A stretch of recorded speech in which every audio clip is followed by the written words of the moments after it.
yes, we saw this image floating around, and we had some thoughts. So we just thought we'd waste everyone's time.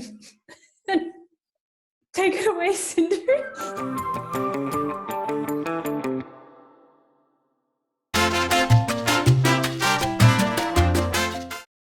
So we've been seeing this little image floating around the interwebs. Yes, we have. We had some thoughts. Damn poor Jeremy Haynes is going to get the blame for this. Yeah, no, we were just talking about this with some friends as well as like random people who've posted this. My first reaction seeing this was it just pissed me off. Like, I actually didn't like it from the beginning. It didn't even take me time for it to like settle in or anything. I was just kind of like, what does Jeremy know about you? Like, like, you don't know my story. Literally, like, you don't know me. It's kind of like, well, hold on. It's not even just about me. I think the reason that it annoyed me was, I think I said this to you. I was like, this is not, summer camp at Shimla. Like, good morning, kids. Welcome to Camp Sunshine. Like, this is like, a pandemic, like a global crisis. And to expect creativity or people to feel inspired when the whole world is going through such a chaotic time, I think is unreasonable. Like, I mean, if you got a new skill out of it, if you got to venture out and start your side hustle or whatever, kudos to you. But like, if you lay in bed for 90 days, kudos to you. Like, exactly. However you deal with being stuck wherever that's on you. And I think you were talking about like the whole privilege to prioritize these. No, exactly. And like, I think similar to you, the line that really stuck out to me, and I think it's the controversial line of this entire thing, is the last one. You didn't ever lack the time, you lacked the discipline, right? My very first thought was, if you wanted to do something and you didn't have time before, you're not going to have time now. Like, I just don't see. I think I understand the time argument. I get what you're saying in that it's like, if something wasn't important enough to you for you to put the time aside before, then this period of time like isn't a gift. Exactly. And I say that speaking to all of my fellow privileged folk.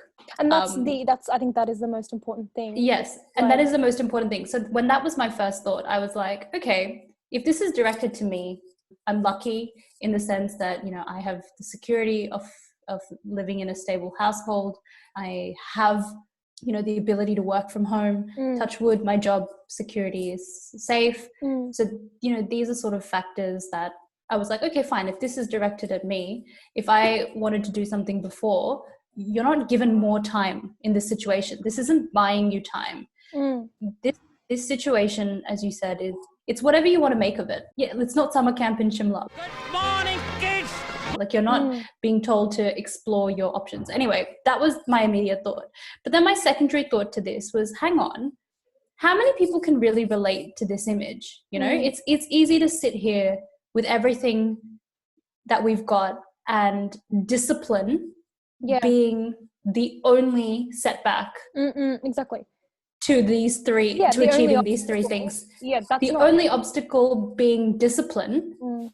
To me, sounds very obnoxious in itself. It speaks for itself. Like, it speaks volumes of who is the person writing this, or exactly. I'm not going to shit on people who have reposted it, because I understand that for a lot of people it was just kind of like, oh, like, you just need to back yourself, you just need to use this time to benefit. And for many people who are fortunate and privileged enough for discipline to be the only limiting factor, fabulous, great. And you know what, I'm not saying that if you have privilege and if you have luck and if you've got stability and security, not to make use of that and be able to give back to the community with that privilege. I'm not saying you don't use it. I'm saying, number one, acknowledge that time is a privilege. Having time, discipline being your only limiting factor, that is a privilege, because there are people in this situation who have lost jobs, people in this situation who are in abusive households. So being home is not a safe environment for them, where they can just conjure up a new damn side hustle. Like, being at home means your kids are at home too, and you have to homeschool them. Being home means that you've taken on additional responsibilities. I was going to say, even if we were to put aside privilege as a point in the context of this, obviously I think that is the biggest thing. But the second part of that to me is that what I meant when I was saying this pandemic doesn't discriminate was more that even people who have privilege, it's attacking everyone in such a unique way, in that you're not going to know what their mental health is like. I guess only speak from personal experience, but obviously like it's scary knowing, like for me, my parents both are still going to work, this and that, and obviously I'm lucky I can work from home, but knowing that they're a bit older, they have to go to work, they are in the age range where they're more to this, you like expecting you to, like, I think just the expectation that people are supposed to be creative in a time which and is I'm so just saying, even within uncertain and anxious, like even if like the person who was writing this were like, obviously I'm gonna be talking to people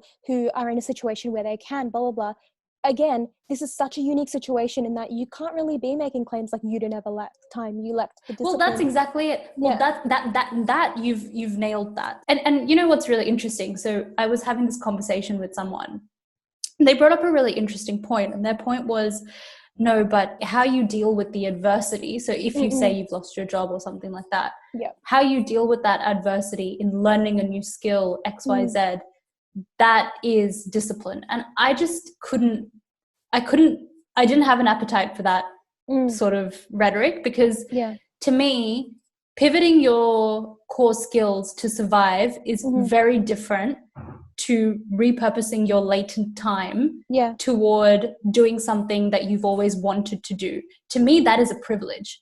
To me, using your time to learn new skills that you've always wanted to, or start up a creative idea that you've always wanted to, being able to use your time in that way, in this situation, which has all that added complexity of the uncertainty and the fact that it is not some kind of holiday that we're on.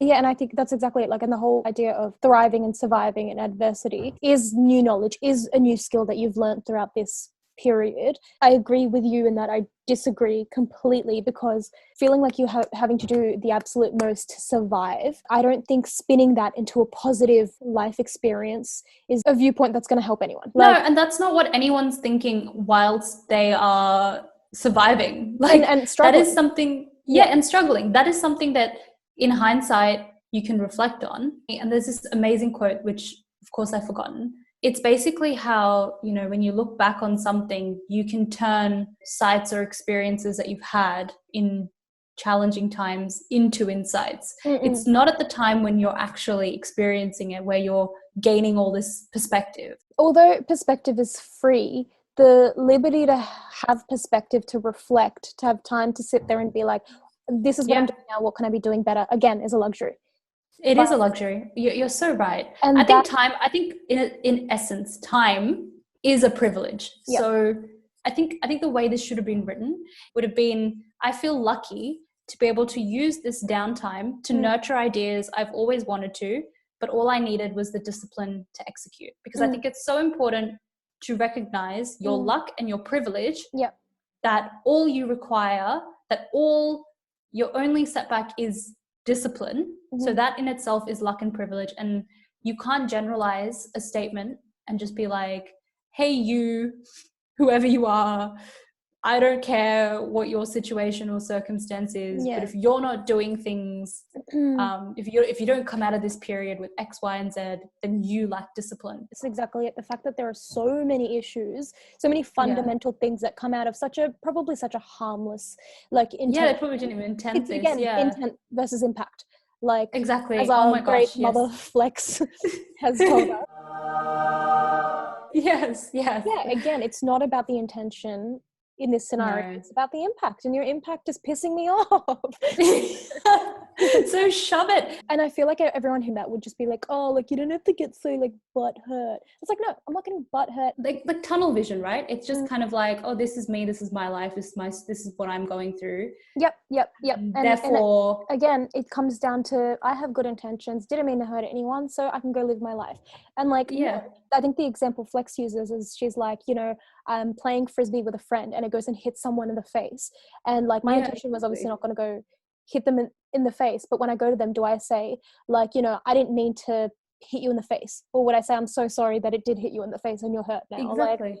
Exactly. It doesn't matter. But I think it's just important to remind people, if something is too easy to resonate with, chances are you have some kind of privilege 100% that you're forgetting about. 100%. Like, I just find it incredible that, like you said, people have good intentions and therefore they're like, well, this is me. And if you can be you, then I can be me, and I don't have anything to apologize for. Even just recognizing that you have what you have, that recognition is important, because it's just not fair.